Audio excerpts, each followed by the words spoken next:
On accueille Ugly Kid Joe, à présent dans Radio Lomax, quintet de heavy metal californien qui se fait repérer dès son premier album, America's Least Wanted, en 1992, et son célébrissime tube, Everything About You. Le groupe cesse son activité en décembre 1996, au fait de sa gloire, et se reforme en mai 2010. Leur dernier album est paru en 2015. Bob Dylan, prix Nobel de littérature, ça vous inspire quoi? Hi guys, thank you for coming. Our first question will be for today to fit to the news, today's news.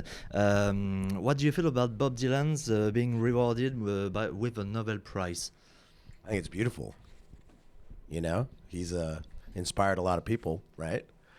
And a Nobel Prize is a great honor. So, I green light from me. Yes, I accept it. Alors évidemment, tant qu'à faire, c'est un grand honneur que de recevoir ça, vu que Bob Dylan est une grande source d'inspiration pour beaucoup. Le nom de votre groupe, donc, c'est lié à votre attitude de sale gosse qui aime faire des blagues, c'est ça?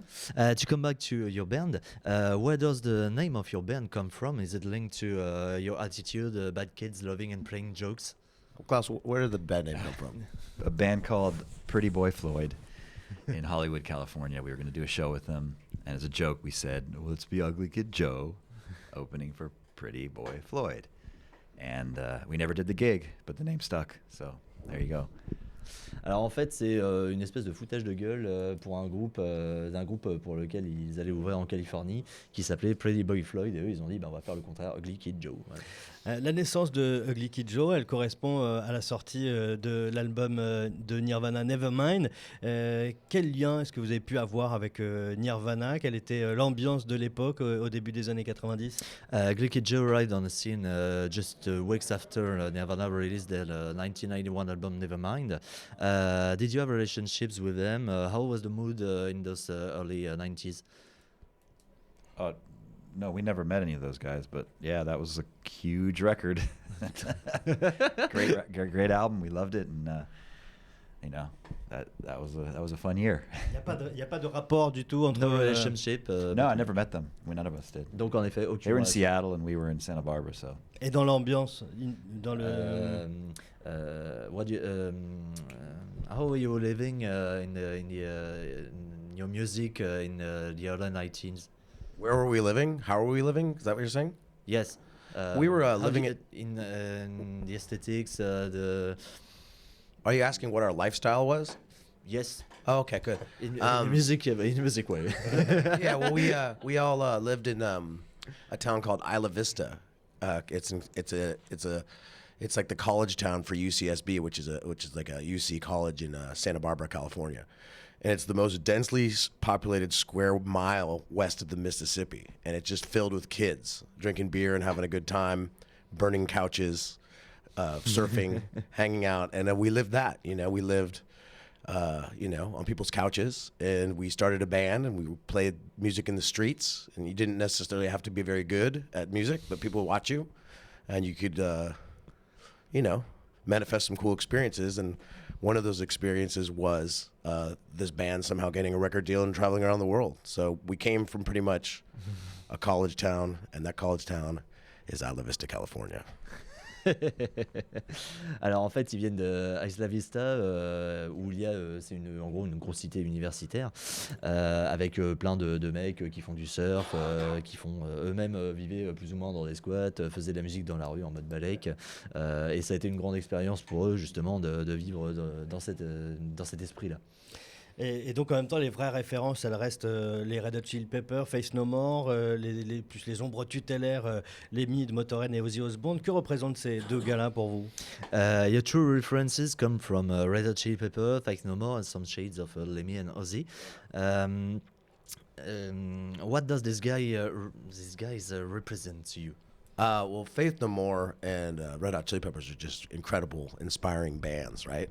And they're closer to our age. But like someone like Lemmy or Ozzy, who are our heroes, but like, when we were kids, we had those posters on our wall. Those are our, iconic figures. So, Faith No More is one of the greater bands that exists to this day. And the Chili Peppers, like old school Chili Peppers, like Uplift Mofo, Party Plan, or Freaky Style, those are great records.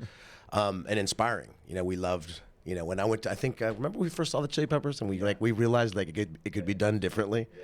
You know, we didn't know. We went and saw the Chili Peppers. We're like, wow, you could express yourself completely differently, and it inspired us for sure. Donc évidemment c'est une grande source d'inspiration, c'est un peu leur héros, un peu comme tous les gamins, tous les ados qui ont, comme eux, avaient les posters dans leur chambre, tout comme ça. Et le fait aussi d'avoir des genres un petit peu décalés, on va dire, ou dans lesquels on pouvait tout se permettre, ça a aussi été une grande source d'inspiration pour eux en se disant, voilà, on peut faire un peu tout ce qu'on veut. Et justement, en même temps, il y a ce besoin un peu on a l'impression de parodier un peu la scène. Comment est-ce que vous expliquez ça avec le recul? Est-ce qu'il y a une sorte de philosophie derrière ça? You have this will, taking back to Freaky Styles, to mock the metal scene. Is it how can you explain that? Is it a kind of philosophy? Of what, Mocking the metal well, scene. if you think about, you know, music in general, it's especially heavy metal music, it's absurd. You know, it's a crazy art form, and you could take it too seriously. You could believe the myth, and you can do all those things, or you can realize it's just, you know, it's an art form and it's fun if you let it be. So, you know, and everything needs to be demystified, including metal. Alors évidemment le métal, il y a deux possibilités, soit on le prend extrêmement au premier degré et on le prend extrêmement sérieusement, soit on se dit que c'est de la déconnade à démystifier et donc justement on peut se marrer aussi de ça. Quelles sont les raisons qui ont mené le groupe à s'arrêter aussitôt dans une carrière qui était en pleine ascension?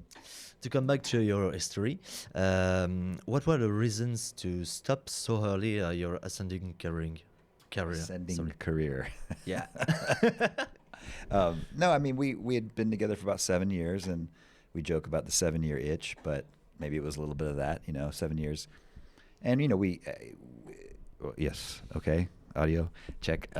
Yeah, no, I mean, I think everybody was kind of heading in different directions, and we ended up all staying friends, so in a way, it was a good time, we didn't burn it to the ground or burn our relationships to the ground. It was a very amicable split, and I think it opened the way of a possible reunion, which of course happened.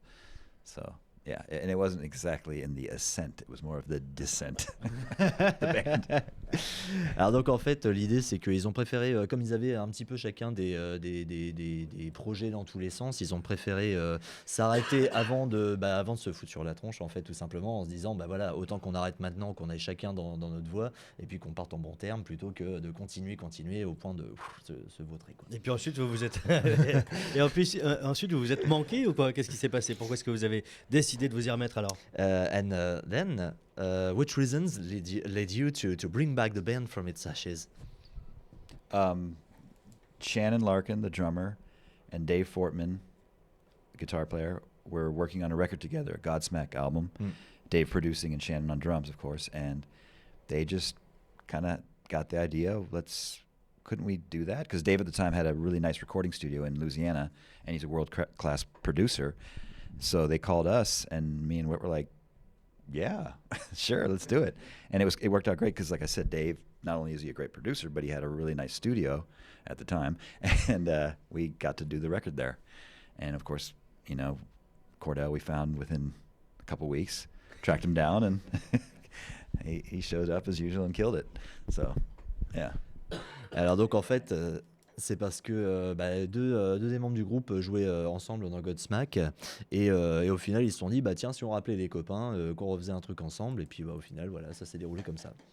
Une question qu'on a dû vous poser des milliards de fois, mais comme nous on vous l'a pas posée, du coup on vous la pose. Comment est-ce que est arrivé Everything About You sur America's Least Wanted dans la bande son de Wayne's World?